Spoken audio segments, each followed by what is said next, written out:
Hey, Fiends. Have you heard about this month? This month on Nerdbox is Terrifier month. We've got so much for you. We've got behind the scenes. We've got reviews. We've got Easter eggs. And we're going to start it all with the 2019 cast and crew interview we did with the Terrifier guys. Hey, Dave, how's it going? Halloween's over, just trying to fix everything and put everything back where it's supposed to be for next year. Yeah, I know. And we can't even go see Terrifier 2 yet because of COVID, so it's not out. I know, if people just wear masks, I know, right? I don't know, what should we do? Yep, what can you do? What can you do? Well, hopefully next year we can have a bigger blowout for Halloween and everything. So yeah. But I guess for now, got to retire the cap, the horn, and the knife, and all that fun stuff. Yeah. Hey, we could watch the Terrifier 2 group interview. Well, that could be fun. Yeah. Why don't we do that? And in fact, these guys came too. Why don't you guys all join us? Yeah, sounds good, guys. Come on, join us. See you there.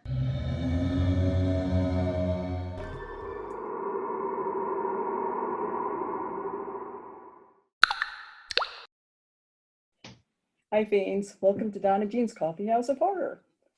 And today I am being joined by the awesome and amazing, behind the scenes and in front of the camera, crew of Terrifier 2.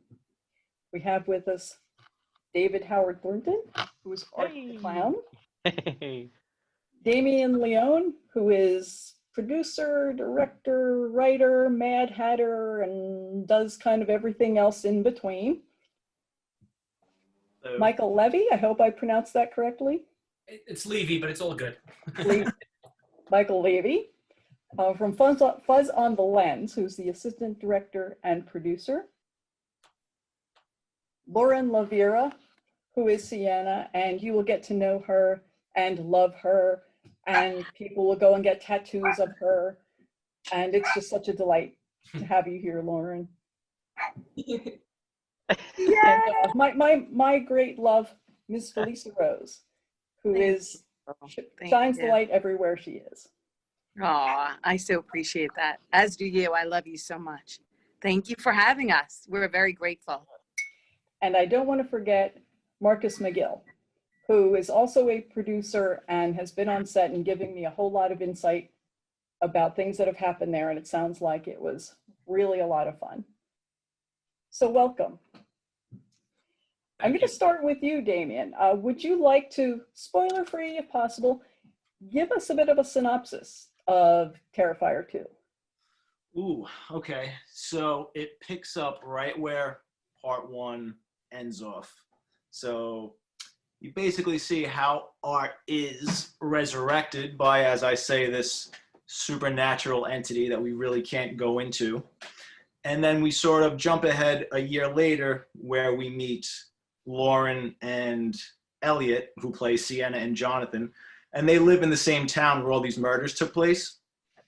And Jonathan is sort of wary, and he fears that there's something inside telling him basically that Art's going to return. And he's sort of trying to warn everybody. And for whatever reason, he's sort of fixated on Sienna and Jonathan. And they don't know why, but this supernatural entity sort of guides Art back to the town of Miles County and to them for reasons that we'll find out.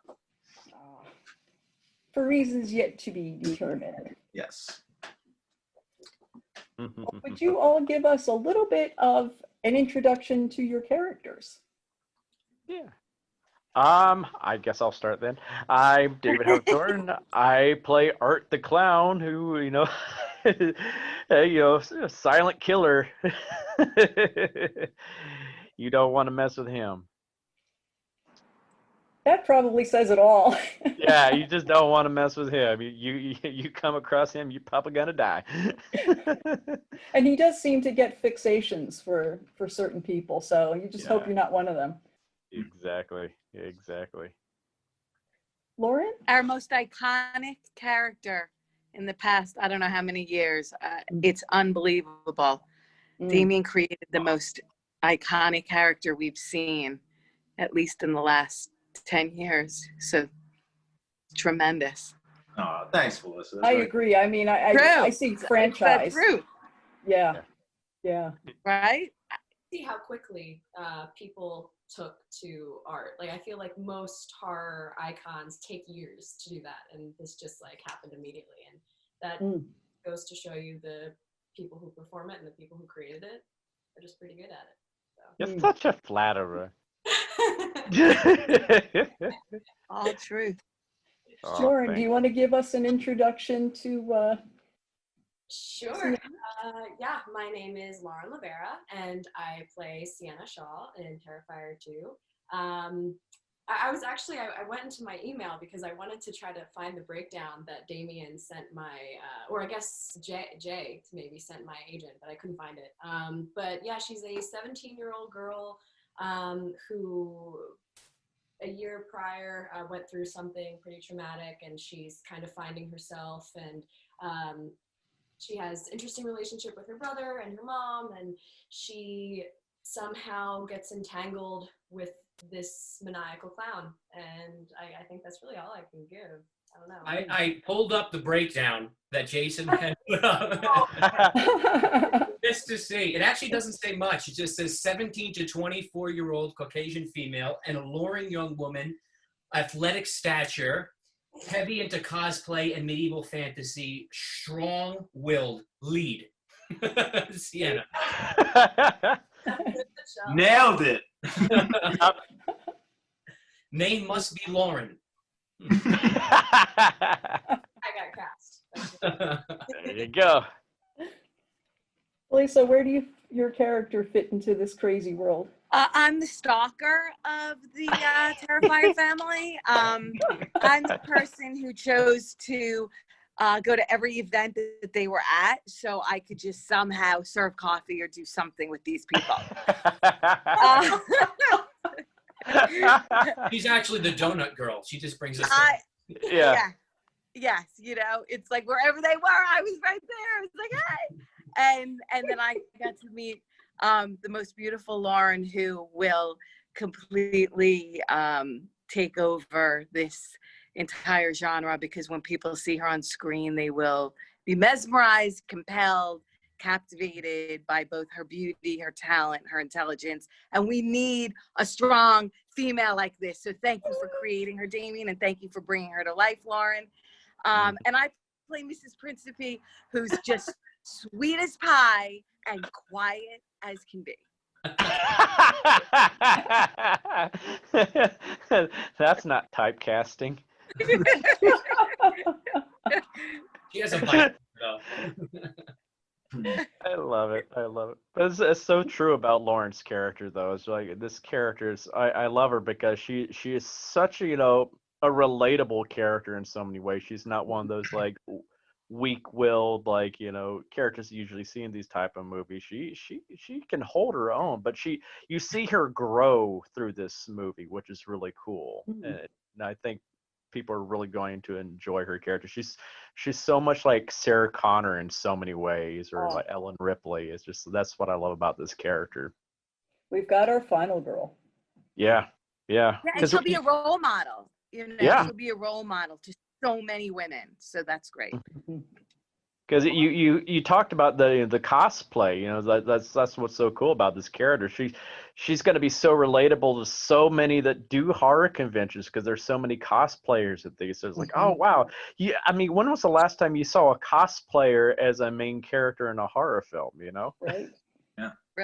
Right. Well, I say it all the time. Like, this to me is really Sienna's movie, and what thankfully I did with Art in part 1. It's what I'm trying to do with, our protagonist in this one. Really create a strong, memorable character. Not just physically. I mean, that's really important to me, just the visual aspect of the characters, but just her personality, her strength, and she's flawed. I mean, we put a lot of hard work into Sienna to make her a real and relatable character and someone you could really root for. Yeah. She's like an onion. She's got layers. Go back slowly, right? Throughout the film. Yeah. So Damien, what inspired you to do the Indiegogo campaign to get the fans involved? Because nobody wants to give us money ever. That's the best way to put it. Like, give us money, damn it. Love you so much. Great answer. You know what? True. No, seriously, it was, look, I mean, this one is so much bigger. I mean, at the end of the day, it's still a super low budget movie, but compared to the first movie, for us, it's like astronomical. So again, it was just really hard. It's always really hard to raise money. I mean, nobody believes you. The only person who ever really believed in me was Phil Falcone, who's I say it all the time, is the saving grace, is really the only reason why these movies exist in the physical world, is because of Phil. I mean, that's the truth. It's true. But yeah, I mean, we were trying to shop it around to companies. There were a few who were interested. One company did want to give us like a nice chunk of change. It was actually more money than we wound up raising, but they wanted to basically own the Art the Clown character and the franchise from that point on. And the amount of time they wanted to give us to shoot this movie was unfathomable, was virtually impossible. I mean, we're still shooting the movie. It's been a year. And What was the name? 15 days? 15 days? They honestly wanted us to shoot the movie in 20 days with 5 days of pickup. What? And we're going into right now. That's one scene. One scene. We shoot scenes, right, that in the movie will last for 2 minutes. Like, it takes us a day or two to shoot them. I mean, they're so complicated and intricate, and there's so many special effects, and we're building sets, and this movie is in another stratosphere than the first one. You can't even compare the two. It's absurd. So that, I mean, it was just a no-brainer. I mean, when it came down to it, it's like, let's reach out to the fans. We seem to have a really we do have like the most dedicated, loyal. You do. fan base. I'm one. It's like, so yeah, I mean, it was just like, let's try it and let's see if it works, and we'll give them some really cool shit to be a part of the movie. And as you know, we set the bar pretty low for our goal, and it just like blew up in a day. So, well, one thing I have to say though, Damien, in regards to Indiegogo, cares so much about the fans of this film franchise, because he was very specific in making sure that all the perks were worth it. I remember having a conversation with you and said, I don't want to give these fans something that is just, hearsay. You said, it's got to be something good, something worth it, because these people really are the heartbeat, and the lifeline of this film. So that just goes to show you that Damien really cares about the fans, which is also why filming has taken so long, because he cares so much and wants to deliver a really, really kick-ass cool movie that, he puts a ton of effort into it, plus more. You know what I mean? All of us that are part of it, we really want to deliver something special here. And that just goes to how much he pays attention to detail and everything for the fans. He cares so much about them. Thanks, man. Yeah. And it is everybody. It's all of us. We all care, and we're all so grateful for the fans. I mean, but it's true. It's because I am a fan myself, and like, it's like I want to give them what I would expect in return. Like, we ordered things for the perk, spent tons of money, like, we've gotten them, and I'm like, this is shit. I am not giving this to people. Sent them back and redid. And we sent them back. Like, that's happened like twice so far. So I refuse to give people shit. Like, I mean, I'm forever grateful, and it has to be worth it. So. Now, I can attest to this next question I'm about to ask you guys, Michael and Damien. How was it working with the fans on set? Like, that one perk, bringing them on set. How was it? Like, how did you all cope with it and enjoy, having the fans there? I thought it was cool as hell. Cool as hell. And everybody, all the fans are so dedicated as actors, and really delivered, when they had to perform, really delivered. And as you know, being there for 18, 20 hours, and it's not easy. I don't think it's particularly fun. I don't know how, people for a couple of days might get some enjoyment out of it, but I mean, it was cool. It's cool to have that horror community take part in it. It's really fun. Thank you.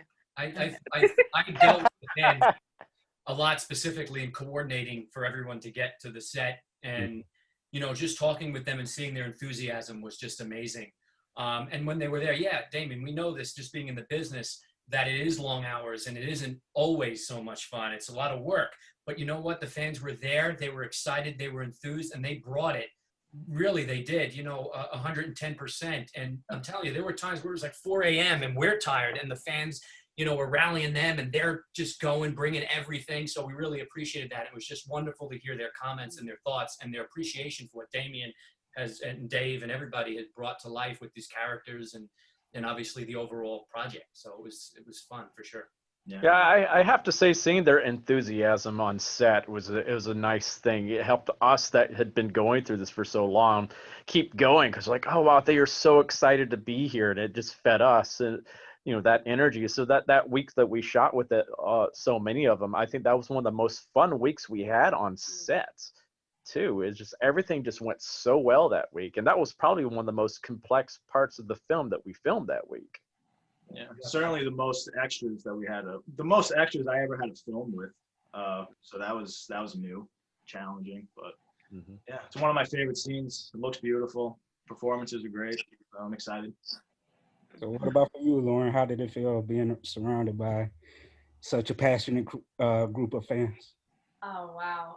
You know what's funny? When I first got on set, I guess I didn't realize that they were fans because I work with extras and background actors all the time until I realized it. And I was a little bummed that I didn't really get to hang out with them as much as I wanted to because I was doing a lot during those days. But I tried to sit and talk with as many people as possible. And I exchange it, even with you, exchange information and try to talk to these people as much as I can. And I'm just in awe with how awesome they are. And of course they're dedicated and they're a passionate bunch, but I'm so happy how open they were, even for me, because I'm still kind of new to this. So I felt accepted pretty quickly. And it was also fun watching Dave interacting with them on the side as I was getting my makeup done.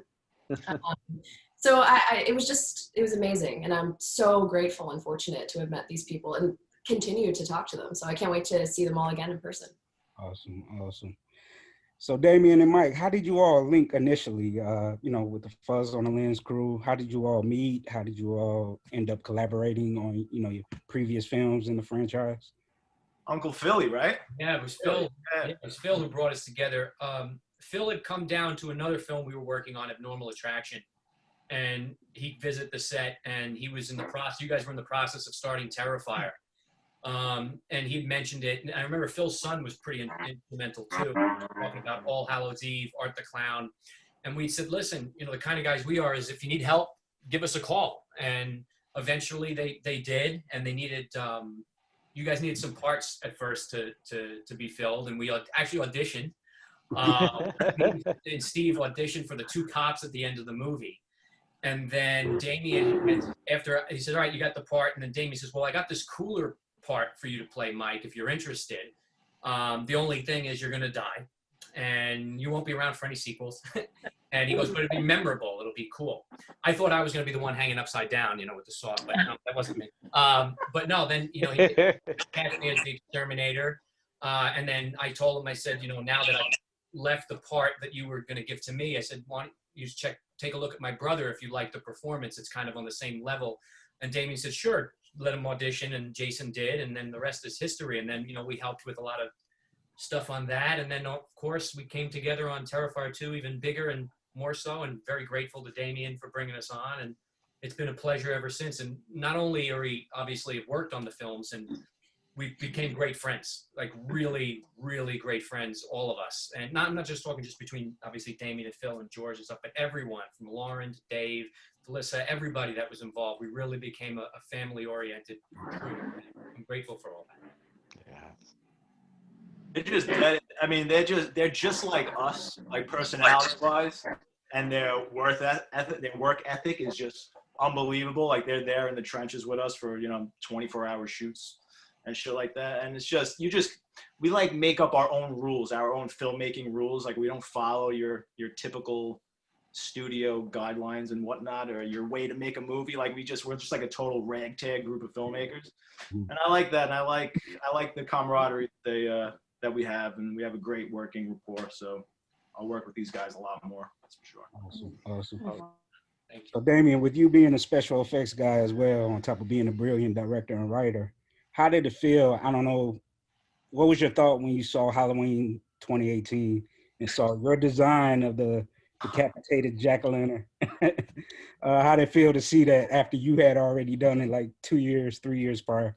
I hear that a lot. I don't know. Great minds think alike, maybe. I don't know.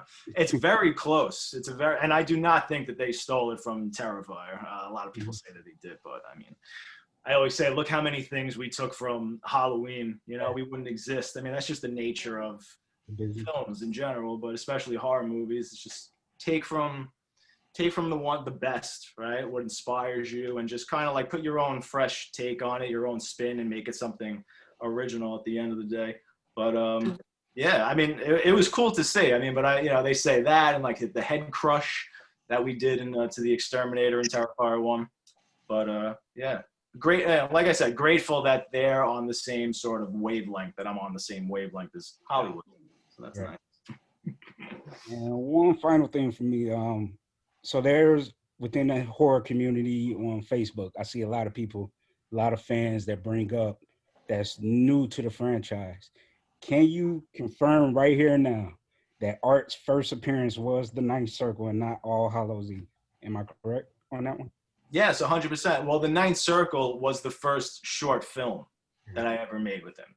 And then that short film got incorporated into All Hallows Eve. So technically, yes, Ninth Circle is his first appearance. Okay. So it was the Ninth Circle, then your Terrifier short, and then All Hallows Eve, right? Exactly. Yep. Okay, great. Thank Put that to bed.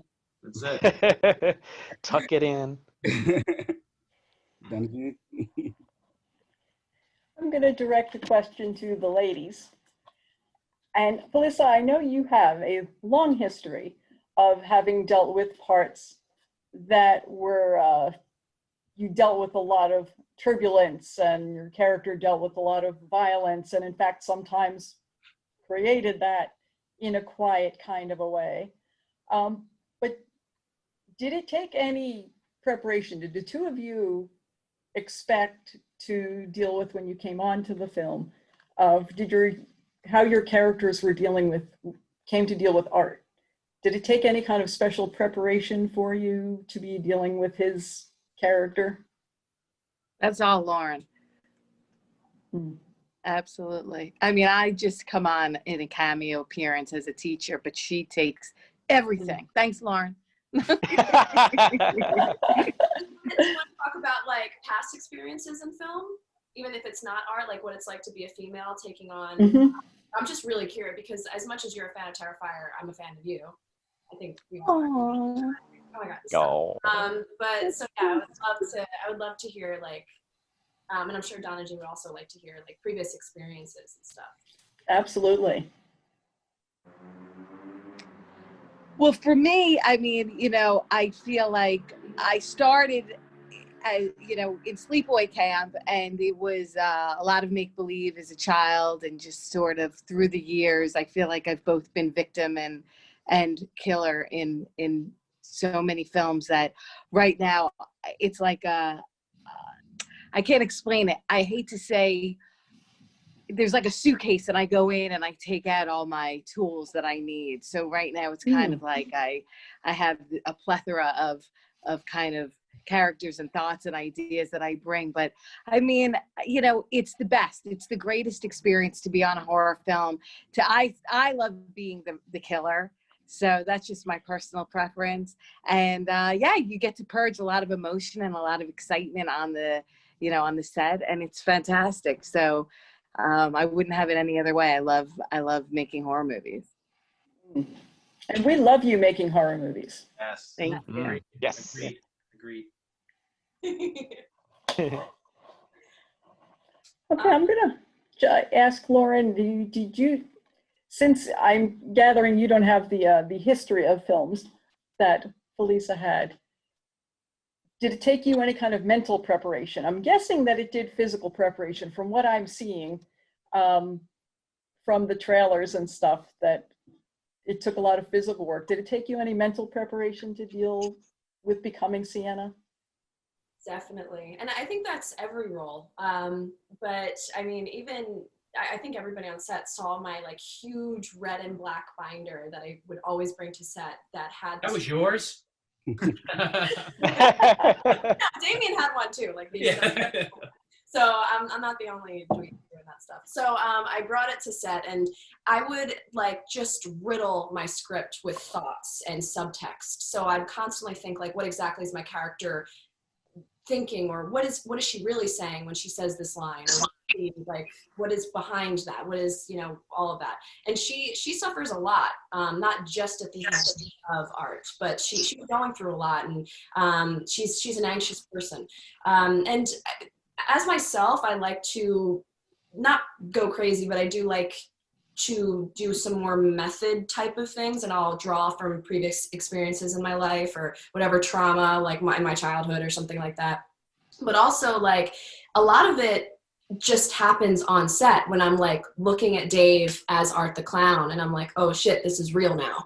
And between action and cut, that's what it felt like. I felt like completely submerged into the character, and like horrified and petrified, and it was very physical, and we were exhausted and tired. So we just like used all of what we were feeling and brought it. And yeah, that's what I would say. Thank you. Damien, what got you into doing special effects? Clearly that's something that is a love and got you where you are now. Yeah, absolutely. The special makeup effects artist, Tom Savini, are you familiar with him? I absolutely am. Well, that's it. That's my hero. Yeah. So when I was about 7 years old, I was already obsessed with horror movies, and I discovered his VHS tape called Screen Break. Yeah. And when I saw that, and I saw someone actually create the monsters, and like the monsters were my heroes. I idolized them like someone else idolized, you know, Mickey Mantle or something back in the day. So, I mean, just like seeing him in the video with like his arm around the Jason puppet and like operating Fluffy from Creepshow, I was like, oh my God, like somebody does this. This is crazy. And then I got the movie, watched it, became absolutely fascinated with makeup. And then when I was a little older, like around 11 or 12, I met Tom Savini at my first horror convention, and I got a starter makeup kit and a machete. My mother let me buy a real machete. And I just went home and I just like dove into that makeup kit and started experimenting with everything that was in it, and putting cuts on my friends' faces and sending them home to their parents and freaking out their parents. And that adrenaline rush that I got, like being able to really, really freak out and manipulate an adult, like blew my mind. And I was like, oh wow, this could be really effective, like to have that impact on people. And that all just sort of eventually transitioned into filmmaking as a whole. And eventually I fell in love with directing. Directing is my favorite because I like creating the entire world, just the you know, being in charge of the characters and the look and all of that. So, you know, but it was definitely effects were my first love, and that's how I segued into it. Well, you're clearly very, very hands-on. In fact, you do all of Art's makeup, is that correct? Yes. So that's a bit of a process, isn't it? Would you two want to talk about that a little bit? No. It's definitely a process. Yeah, it's a process. It takes about 2.5 to 3 hours, mainly because I have to do a lot of other things as well when I'm doing the makeup. So I do a little bit, step away. I'll have to go talk to George, my DP, and set up shots, or talk to the actors and block a scene and come back. But I will say on this movie, I do have some amazing help.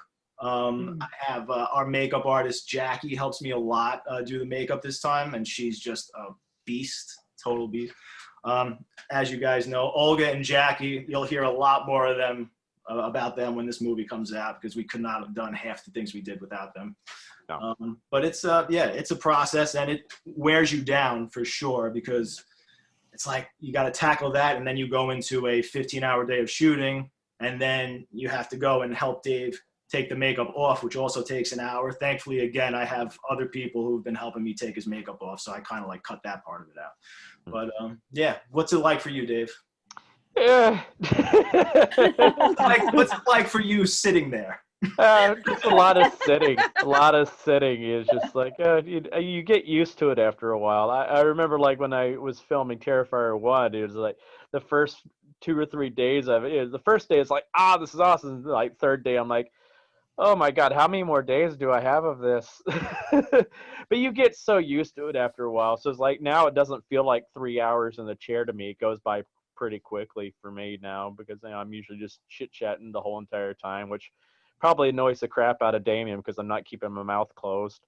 No, I love it. But That's good because I don't speak really that much, and you do, so it's nice sometimes to. But yeah, we do a lot of chit chatting about movies and stuff like that. So it's been our fun time. It's our kind of decompression time in some ways too, I guess you could say. We're just like, yeah, we can talk whatever. And it's like we're not necessarily talking about the movie. We're talking about whatever else is going on in the world and our interests and stuff like that. But it's fine. It's like I would say the biggest pain about it is having to worry about my mouth though. Because that's all, Dave, you have to worry about? Well, that's why. Those stupid things in the nose. It's just like I know, and you invented the COVID test before the COVID test. Yeah, I know. I was doing it before anybody.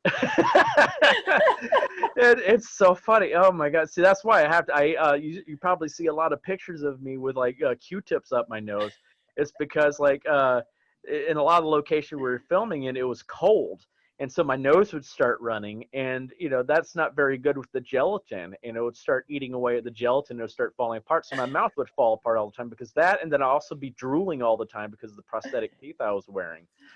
So we've got now where we essentially try to film my close-ups first, so after that we don't have to worry about my mouth getting destroyed as much. Because that's a pain because it's when something happens with the mouth, like part of it comes up or something like that, I basically have to go to triage for like 45 minutes where Damien has to like cut up a bald cap and like glue it on there and paint over it and fix it all up. So it's like we try to avoid that as much as possible because that's a big huge time delay. But it just goes with the territory, and we never know from day to day. Some days I have days where like the mouth doesn't mess up at all. It's perfect for the whole entire day. Other days it's just like I'm 5 minutes into, all of a sudden it's like bah. I'm like, it's like, okay, let's just throw blood on it. Yeah, it just depends what mood the movie gods are in that day. You never know. You never know. We're always thankful for those days when nothing goes wrong with the mouth. Yeah. Now, I initially met you, David, Damien, and Felissa at a con at Pop Rock and Horror. And I don't know if I'm imagining it, but I remember we were talking about the makeup a little bit. And you were saying something about having to have it redone from scratch every time. It had to be broken off. Oh, yeah. Yeah. So that would be a heck of a process because every time you're starting from ground zero. Oh, yeah. No, it's a pain because when you, like he just said, I mean, it doesn't even make it through the shoot.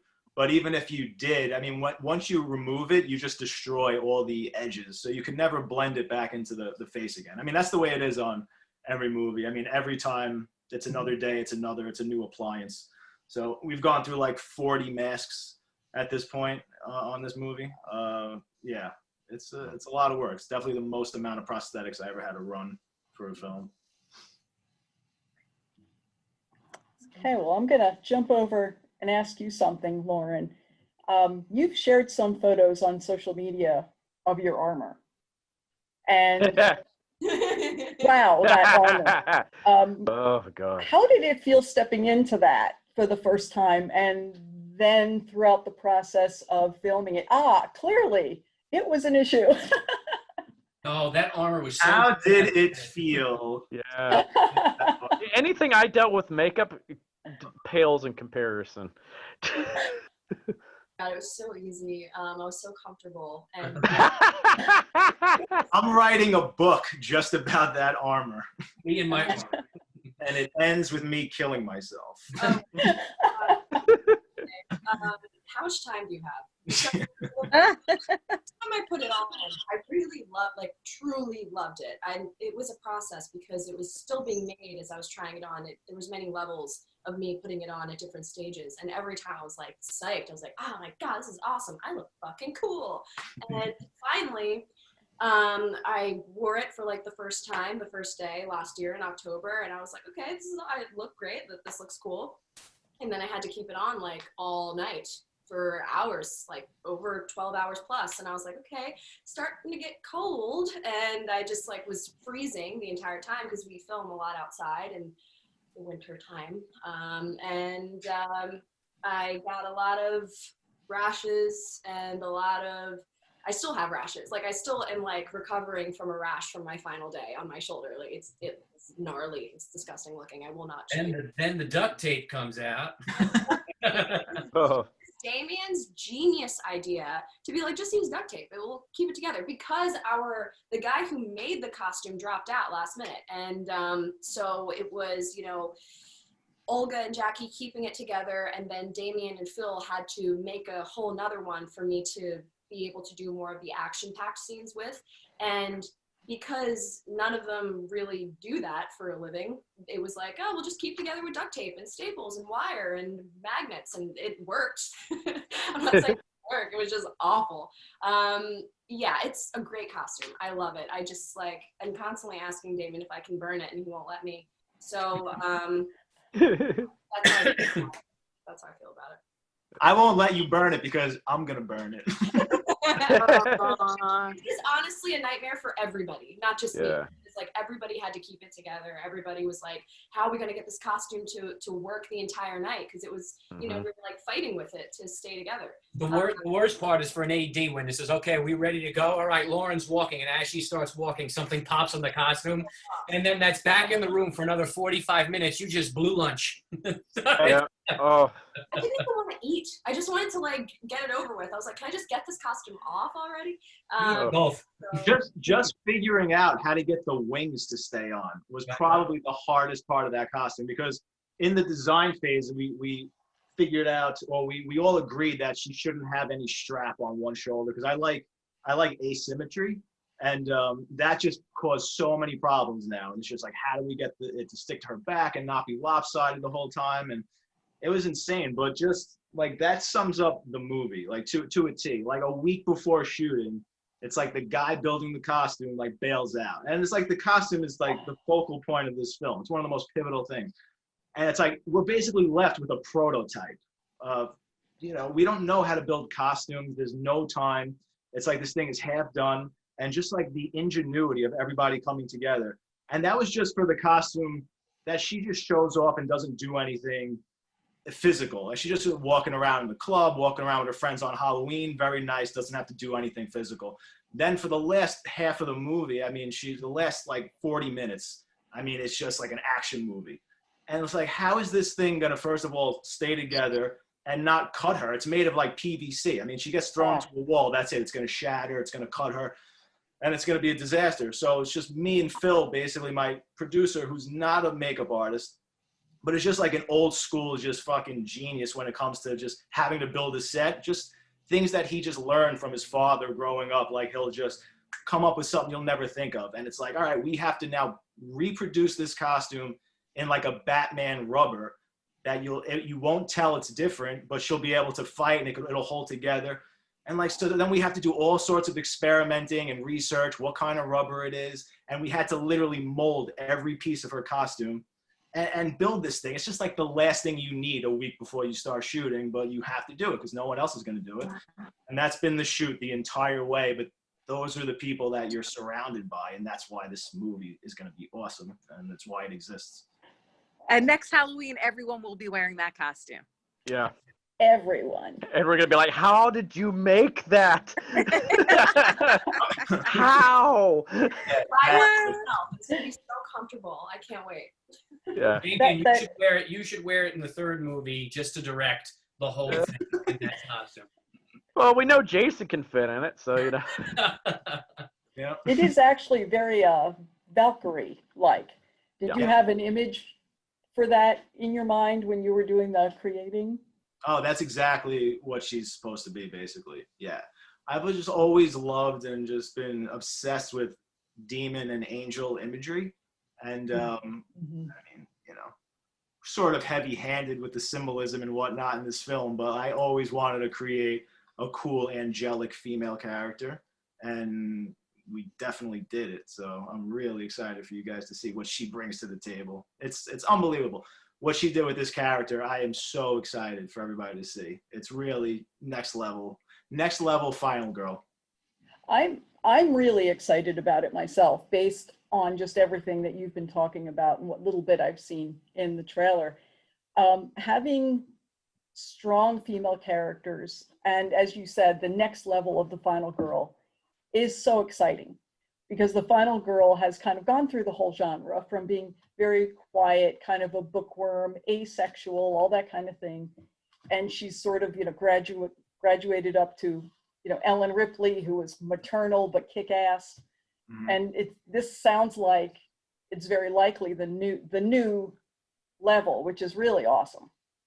Oh yeah, people are gonna be cheering for her. It's just like we were I'm even saying cheering that, for like, her already. oh, there were moments on set. It was like, oh, the audience is gonna go nuts at this part. They're just like, they're gonna go, oh! I'm like, I can't wait. This, you know, to say how well Damien wrote the character, but she's so complex. I mean, she's definitely very strong, and she looks strong, but she's very vulnerable as well. And like I said before, she has a lot of layers, and I can't wait for people to see that, because at times you'd be like, oh, she's just a human. Like, she's truly just a human who goes through a lot of, you know, ups and downs. It's a real journey for her. So. And I think that's what makes a strong female lead, not just the actual strength, but the complexity that goes along with it. I'll tell you what Damien did, that, you know, other than Dave here in this group chat, I was the only one that was on the first one that's in the chat, and you really brought your characters to a next level of just background and depth, and you really did a lot of just, you know, kind of things, I guess, from your own past and research and certain things that you wanted to bring in. It definitely shows, and I think the audience is really going to love and really root for, you know, not to say that the girls obviously in the first movie and everybody else did a great job, but no, but you know what I mean? Like, really in this one, just on the page alone, and then obviously bringing someone as talented as Lauren in to execute it, and a lot of the other actors and actresses, you really did a lot of that, you know, in your script preparation, and it's definitely going to show overall as bringing this whole entire franchise to the next level. Thanks, buddy. Oh yeah, it's just not Lauren's character. There's so many just fun characters in this movie, like her friends. I'm like, oh my god, like Kaylee especially. I just love what she's done with her characters. It's just like whatever his real name is, Charlie. I can't even remember. Charlie, yeah. It's like those two especially. I think they're like basically the comic relief of the movie in a lot of ways, and but it's not forced either. It's just like they were, and like when I read the characters on page, it was different than what I saw what they brought to it. I was like, oh my god, I didn't even think of some of these things that they did with it. I was like, that's brilliant. But then they also have their serious moments as well. So there's a lot of depth to those characters, which I was really happy to see. Yeah, Damien gave them a lot to work with, and obviously them being professionals, were able to take it to another level too. And it's just, I think that's what happens when just good ideas and good people and talented people all come together. It just kind of works. It doesn't always happen that way. So it was encouraging for this movie. I can't give it just being a part of it and seeing it firsthand, I can't give it enough praise, just seeing it from beginning to end. Well, that was a big criticism of the first film, obviously, just how simplistic it was and how there was no plot and the characters were sort of one-dimensional and whatnot. So, you know, as far as the plot goes, you know, consciously, like I was aware of that writing the script. I wanted it to just really be a showcase of art, and I wanted to sort of be a feature-length version of the last 15 minutes of the slasher film. But you know what? It worked, Damien. It worked for the first movie, and now for this one, you're able to expand upon it. So clearly you know what you're doing. Yeah. I always know. Exactly. Plan all along. No, but I like to, listen, you're constantly growing as an artist, and I don't just brush off criticism like that. You know, I really try and learn from it and see where my failures are and where I can grow as an artist, in this case, as a screenwriter. So when I was writing the script, I took that very serious. So the characters above everything else, above the violence and this and that, were the most important parts. Like, if I could have people really care about these characters. You know, they'll be on this journey, and it'll just really be very powerful and effective. So that was the goal. So, and the actors, you know, then it's really on their shoulders to deliver and bring it to life. And I couldn't have asked for a better group of actors on this film. Like, we're just so lucky to have these people. It's amazing. I agree. So with the genre of horror as a whole, how do you guys feel about, I mean, since the dawn of time, since we were kids, and how this genre in particular focuses on the importance of women as being, you know, these strong characters, and more so than any other genre out there in film? That person chimed in. That guy agreed. He agreed. I mean, I personally, I like rooting for the female more. There's just something, I don't know what it is. You can get very Freudian about it. But there's something way more powerful. I think, I don't know, is this controversial to say that just like on the surface, maybe like women are just more physically vulnerable? So, I mean, if you have Arnold Schwarzenegger going up against the Predator, you kind of feel safe and you know Arnold's gonna walk away.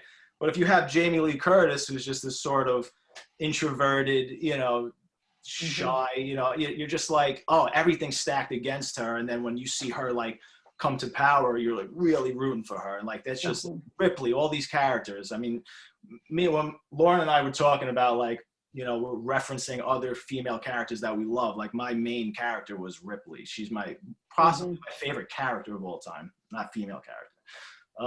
So I absolutely love seeing strong women. I think it's so powerful. And that's why they're always a staple of the genre, I think. And nobody strays from it too often because it is so powerful. There's a reason why, you know, whether you realize it or like psychoanalyze it or not. I mean, we keep doing it. There must be a reason why we appreciate it so much. I kind of like, when we were filming part one, part of something I had in the back of my head with Art was like, he was always looking for someone that could go toe to toe with him too.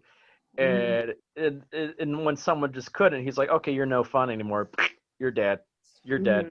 He wanted a challenge. He wanted someone that could, you know, actually be the yin to his yang in that way. And it's like that. And I think he's been kind of looking at, like, I kind of look at the scene where he kills off Tara in the first one, is like, he was trying to break her in so many ways, breaking, like, okay, yes, I this, and it's like, oh, nope, she's just, nope, okay, I'm done.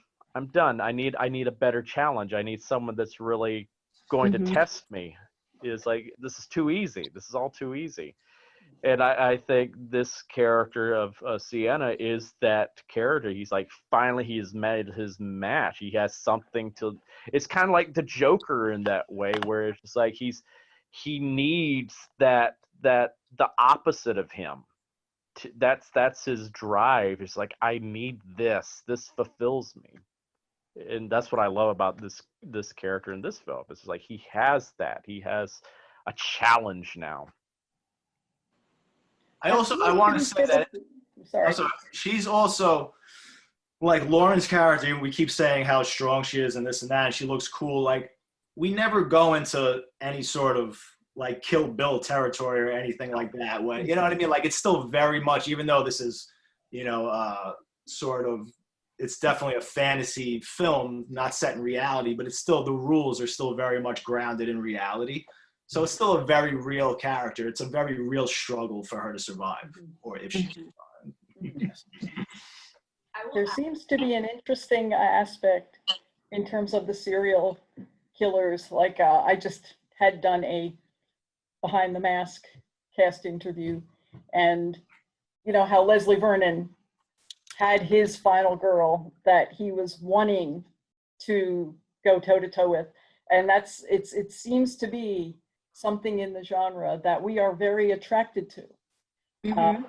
Both the filmmakers and the audience, we all want to see that girl, that woman, be able to go toe to toe and hold her own and defeat him. And it sounds like you are giving us that. You always want to cheer for that underdog. That's the thing. It's just like Damien says, like when it's Arnold Schwarzenegger, it's like, well, yeah, it's Arnold Schwarzenegger. But when you have someone that's like not necessarily what you would look at on the street, like, oh, that person's going to easily take down, this, malevolent force that's really powerful. You really want to cheer for that person. You're like, yes, you can do it. You can do it. And when you see them like finally just step up and go at it, it's empowering. It shows that no matter who you are, you can confront evil. Right. Okay, David, you had picked up the role, and please forgive me if I mispronounce his name, but you picked up the role from Michael Gianelli. Yes. When you first took that on, were you attempting to recreate art as he did it, or did you just make it your own thing? And in turn, Damien, was your desire for him to take it to be who Art became, or were you trying to direct him into being like kind of a continual character of Art? With me, it's a little bit of both, I would say, because I kind of took like the Kane Hodder approach to it, because Kane had other guys that had played Jason before him, and he stuck true to what had come before in a lot of ways, but he also added his own element to it, and that's what I did with Art. I was like, because I thought Mike set a fantastic foundation for me to start off with. He made my job easier in a lot of ways. So that's what I did. I went and watched his performance and really like, okay, here are the certain nuances that I think are true to this character that need to stay. And then I also wanted to add a little bit more of the physical clowning aspect to the character to it as well, because it adds a little bit more personality to him. Because I think that's what resonates with a lot of people. Is like there's so many silent killers out there, but so many of them lack personality these days. They all try to be another Jason and try to be another Mike Myers, and it's like I think and I wanted to add that element that Freddy and Chucky had to them, that very fun, charismatic nature to them, and kind of blend those silent characters with that kind of charisma, and that's what I aimed for. Yeah, I mean, I wanted to stick to as close as the original Art, as we could, because he worked, and that was the scariest aspect of making Terrifier, was now I don't have the only thing that definitely worked, and it's like now we got to start from scratch and find a new actor, so that was really scary. So yeah, I probably wanted Dave to do a lot less, and keep downplay it a lot more. But then he would slowly inject more of a theatricality into it, and more comedy. The first time I saw it was when we were filming in the pizzeria scene, and after he gives Tara the ring, and he skips away to the bathroom. Like the way he does that skip is very clowny. That's all Dave. That's never something I would have even thought for Art the Clown. Then I'm like, all right, so that's a lot more of a clowny thing. Maybe we'll start putting a little bit more of that in there. And then, I say this all the time, like the way it works is I know what I want, and I'll tell Dave almost exactly like what to do down to a T. We'll do that for a couple of takes, and then I'll have Dave give me his interpretation of the scene, and we'll do that for a few takes, and he'll give me a lot of options. And then when I get into the editing room, I can pretty much create the performance I want. If I want it to be straight, we'll use like one of my takes usually. If I want it to be a lot more clowny and goofy, we'll use one of Dave's, sort of quirky takes. So you never know. It's fun to have the option, but he definitely brings a range of theatricality. I just want to wait, Laura, did you want to say something about the final girl thing? I saw you trying to talk about that. I'm sorry. On mute still or something. Can you hear me? Yes. Yeah. It's very low, but I can hear you. Okay, I think it's an internet problem with me on my end. I was just say, in terms of the final girl thing, I think the reason why we root for females, and I think females are usually the victim, is because it's kind of like art imitating life. And I don't mean Art the Clown, I mean actual art. And I think because women are very often the victims of these psycho killers, and in most cases you don't get to see their redemption. in most cases, they are just the victims and they go down being the victims, and they're just a number out of hundreds of victims of one. So that's why I think we root for the female lead, because we are like, no, we want to see these women like actually get back at these serial killers in some way. We don't know at what capacity Sienna does or if she's capable of doing that, but I think that's why us as viewers do be the hero in the end. Okay, Lauren and Damien, I'm kind of thinking, and if anyone else has any thoughts.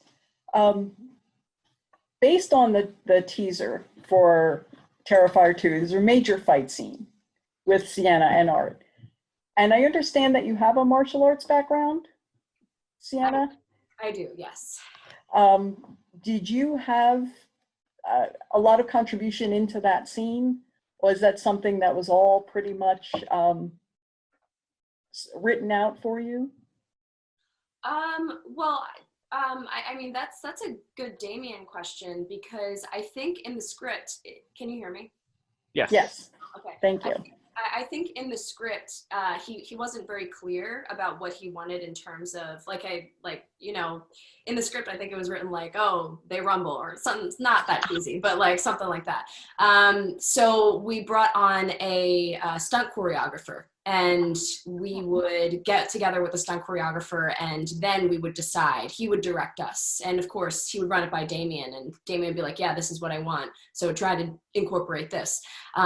So yeah, it was a lot of just practicing with the stunt choreographer, but the stunt choreographer himself, Drew, I believe his name was, he decided on what exactly we were doing with our bodies. But she was able to tackle the physical aspect of it, and like very well. Especially, there were a lot of stunts, and especially things that I needed to happen to her that I assumed that we definitely needed a stunt double for. And she's like, "No, I can do that. Like, fuck it, throw me through the wall." And I'm like, "No, we probably need you for the rest of the shoot." And she's like, "No, trust me, I can do it." And she did it. I mean, there's really, through the whole movie, I mean, that's like what you see in the trailer is one of like 5 throwdowns between. For the most part, she does Damien, she does most of her own stunts for the movie. Yeah. Like Basically does all of them. There's like one thing I think she doesn't do, and that's just because we didn't want to kill her.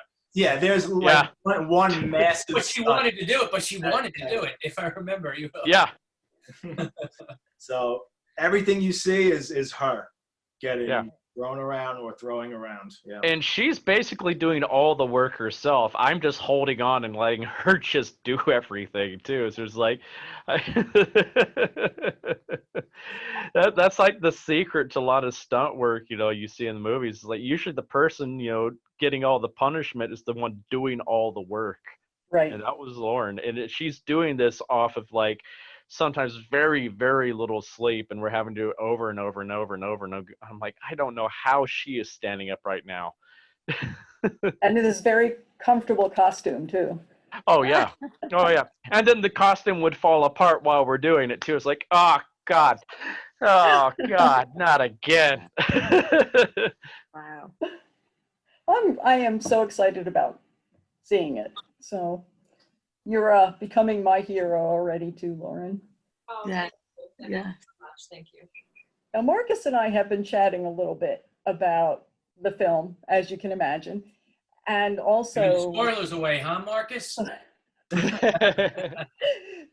But one of the things that it's funny that we kind of mutually came upon was talking about Art having a gun, and not one of those stereotypical like knives or machetes or something like that. And both of us said to each other almost unanimously, like, Raiders of the Lost Ark. So were you kind of intentionally thinking, let's throw something into this that's kind of not so typical slasher, because that was definitely unique. Oh, absolutely. So the first time I gave Art a gun was in the Terrifier short film. And even back then, I was just taking it as a personal challenge as a horror filmmaker. just saying, can you put a gun in the hands of someone like Michael Myers, Jason, or Freddy, and can it still be scary and effective? And apparently it's a rule, it's a code, a slasher code that I broke by doing that. But I don't care. I like breaking rules. But I thought that would really throw the audience off. Because first of all, guns are absolutely horrifying, and you can use it in the most sadistic way ever. And everybody's afraid of a gun, and there's really nothing you can do about it to defend yourself. So, especially giving it to him at that point in the movie where you really don't see it coming, and it's almost like pulls it out of his hat and basically takes out the main character. And I knew that was really going to affect people in a very polarizing way. I knew I was going to lose half of the audience doing that. I'll never forget the reaction that I heard when I first showed that in Telluride, Colorado. It was a rough cut of the film. We showed it at their film festival. And they were cheering on Tara so hard when she was beating him up. It was amazing. That really surprised me. I was like, wow, okay, they're really rooting for her.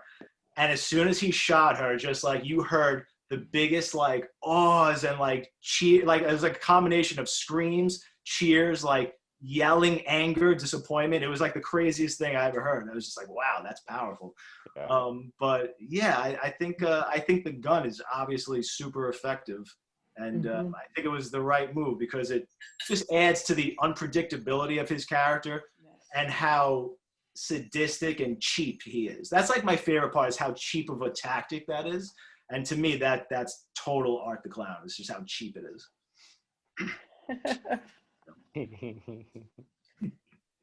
Okay, this is kind of something that had to inevitably come up. I know that you had been planning and just talking about an October 2020 release. Mm-hmm. And COVID has kind of put a time stamp on everything in life happening. Do you have an anticipated release date at this point? I don't have a date, but we're really trying to get it finished, hopefully distributed early next year. Because where we are now, we have basically 2 scenes left to shoot that I'm hoping to have done by the end of November. And I've already been editing everything we have this entire time over quarantine. So once we finish in November, I probably need like 2.5 months to edit the rest of the movie. And then it's just a matter of finding a distributor because we don't have one yet. So we'll see. But you'll have one in a minute. You'll have one like that. Exactly. You will. No doubt. We just, COVID really hurt us. I mean, there was like a 5-month period where we just could not do anything. And I just had to edit. But at the same time, I was able to work on things a lot more, put a lot more effort into the effects scenes that we had coming up and stuff. So we used it to our advantage the best we could. But the last thing we want to do, we want to get it out, but we don't want to rush it. We put so much time and energy into it that just at this point to just like hurry up and get it out and just would be a disservice to everybody involved, honestly. So. Wait, so not coming out next week? Not coming out in 2021? You kidding me? No. I still get those questions too. It's like, so when's it coming out this month? I'm like, oh. The funny thing is there's one guy who works with us, a great guy. He's one of the PAs, and I think prop extraordinaire, calls himself. Oh, Scott. Prop handler. I can't remember what he calls himself, but prop master. And he goes on that Art the Clown appreciation page. And he trolls. He's such a troll. Oh my God. He goes on there and asks the question, so wait. And I know some of them at first didn't realize he worked on the movie. So he was like, so when's the movie coming out? And then he starts tagging all of us in the thing. And then one of the administrators is like, we told you not to tag the guy. And I was just getting a kick. I said, he's the little troublemaker there. So, oh, that's Scott. He's got like such a sweet disposition, but he's mischievous. He's a troublemaker. I didn't realize how much he really did. And wait till he finds out what George and Jason did to his camera. Yeah, when I address the fans on the Facebook page, because everybody asks constantly when's it coming out, so I was like, all right, I got to give everybody an update. So I wrote this whole long, involved, paragraphs of, how COVID set us back and how hard we're working and when it's going to come out. And like the first comment, and it was serious, is, well, when's the movie coming out? Oh, you're telling me there's a chance? It's coming. It's coming. Just be patient.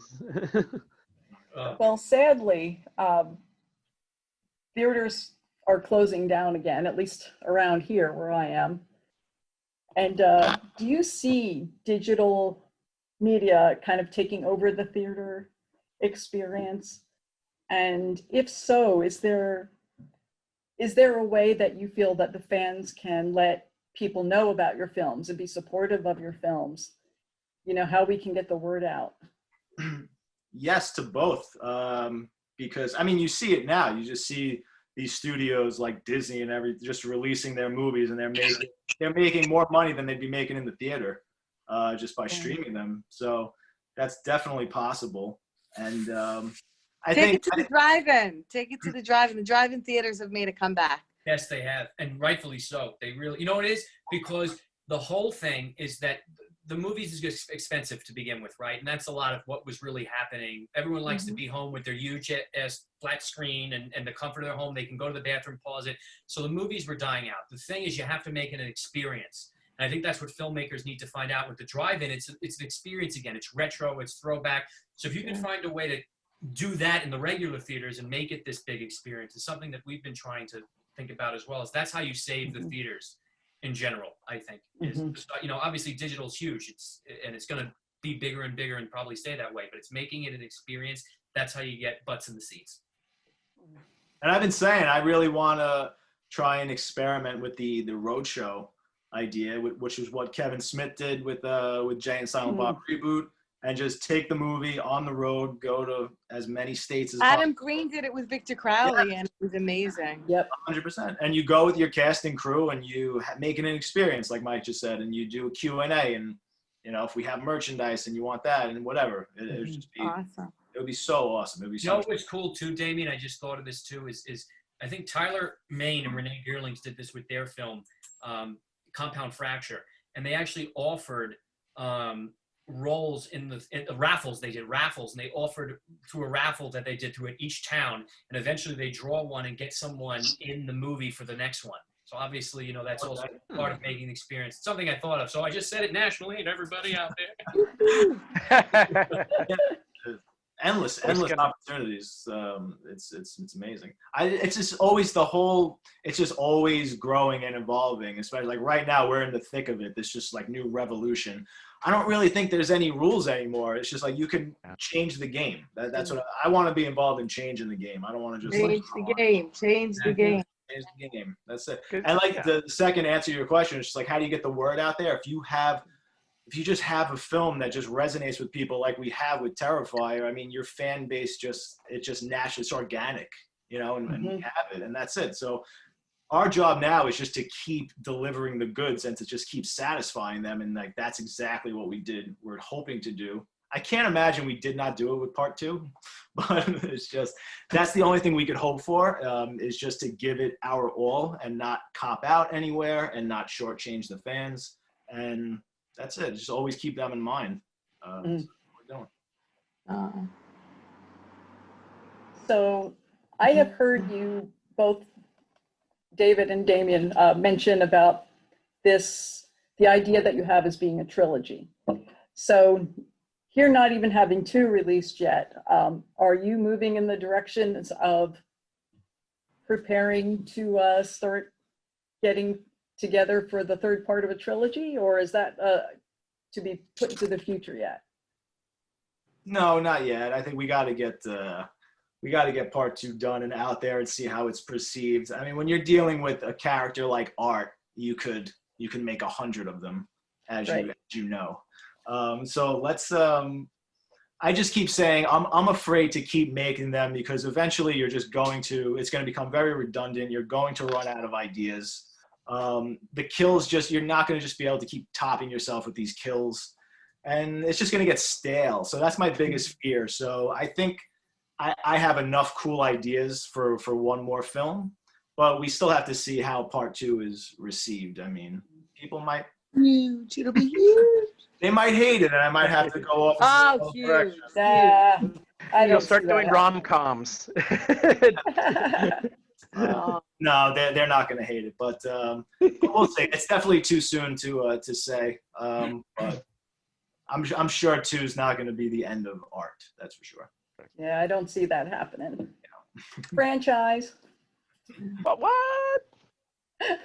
So to get a little bit off of the movie, and one of the things that's actually one of my great loves is I'm kind of everybody's horror convention mom. Do you guys, now that things are starting to happen a little bit with the social distancing in place, there's starting to be a number of events at drive-ins and things like that. Do you guys have any plans on any of those scheduled that you wish to share? Well, I think we're all supposed to be together at the what's it called? Jersey. Jersey HorrorCon down in Atlantic City in March. Nice. That I know is supposed to have all of us there, and I think Lauren, you said you might come down and hang out, right? I don't know, maybe I'm putting words in your mouth. Was that for last March? We're supposed to be, and then something called COVID happened. Right. No. But like, I don't know what next March is going to be like. Right, they pushed it to this new March coming. So right now, that's what's on at least mine, and as far as all of us being together, if it happens. Yeah, no. Also, I think Texas Frightmare is supposed to be going on Right. too. So And we did a couple of drive-ins, here in New York during the summer, which were really nice, where we all showed up and it was fun and socially distanced and masks and stuff. So yeah, we try when we can, as long as it's safe and we're not Right. putting anyone at risk. And it's tough. so much is still up in the air because of this dang virus. We don't know when I know. it's going to be. I mean, unfortunately, Damien and I recently had to cancel our trip to Vegas this weekend for Days of the Dead because you just don't know what's going on right now. There's like the I'll idea be of being- there. I'll represent. Please do. Please tell everybody how much we miss them and love them too. It's I've just been like, at every convention. I've been at every drive-in. yeah. I wear my hazmat suit and I'm all good. You're a trooper. Yeah. Yes. Wait, could we just You talk have to about be safe. how amazing it was to have Felissa in this movie and what that day on set was like? Like, she is just like, the second we met her at the cons, like you immediately fall in love with her and her energy. Aw. And she's just so warm and welcoming. Seriously. And it's just like a no-brainer. Like, you keep saying you wanted to be in this, and like, we I want you. did. I stopped. I tell everyone that. Just as We wanted you in this more, seriously. I just wish we got to work with you more, because that day was just so much fun. She had everybody It was so fun. crying. Like, I was just making you do takes. We already had, I just wanted to keep laughing. I wish I could have been there. Right? Memories from that day alone, just with Felissa being on set, last a lifetime. It was a lot of fun. Yeah. I love you guys. I'm actually on my way to Vegas right now, so I'm gonna have to jump. But I love this movie so much, and I'd do anything for it. So everybody watch Terrifier 2, or else Yes. art will come after you. So I love you guys. Mwah.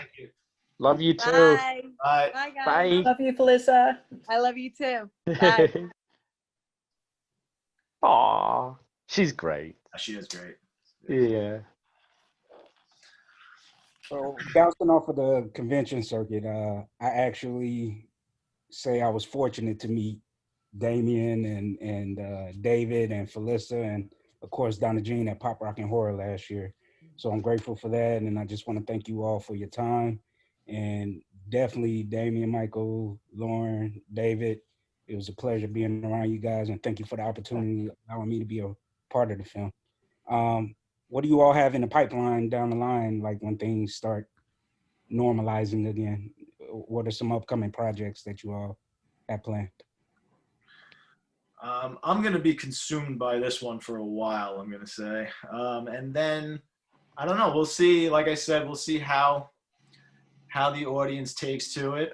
Maybe we'll jump right into part 3, or if not, my dream project is a zombie flick. So I might switch gears, but we'll see. We'll see how it goes. Yeah, after this, which we have a couple of days left, going into production on a film called Stream that has some really cool horror icons involved. And obviously, David's going to be involved, Damien as well, on some facets and aspects of the whole thing. Obviously, he's got a lot of work with editing, but he's going to help us out with some effect stuff. And yeah, that's really what our focus is. And then hopefully coming and working on Damien's zombie movie or Terrifier 3 or, you know, so we got a lot of things that we're looking forward to as soon as everything dies down, you know, COVID pandemic wise. Well, I really look forward to being a part of letting people know about what you're doing, and it's so exciting to me. So thank you all. You're amazing, and we look forward to seeing what you have to do in the future. Yeah. Thank Thank you so much. And Marcus, you're the man, dude. Thank you so much for being a part of it and coming in as executive producer. We love you for it, dude. So. And I appreciate you guys and looking forward to everything. Awesome. So, all right. See you guys in the movies. All right. Later, Be everybody. safe, everyone. Love you guys. Bye. Guys. Bye. Bye.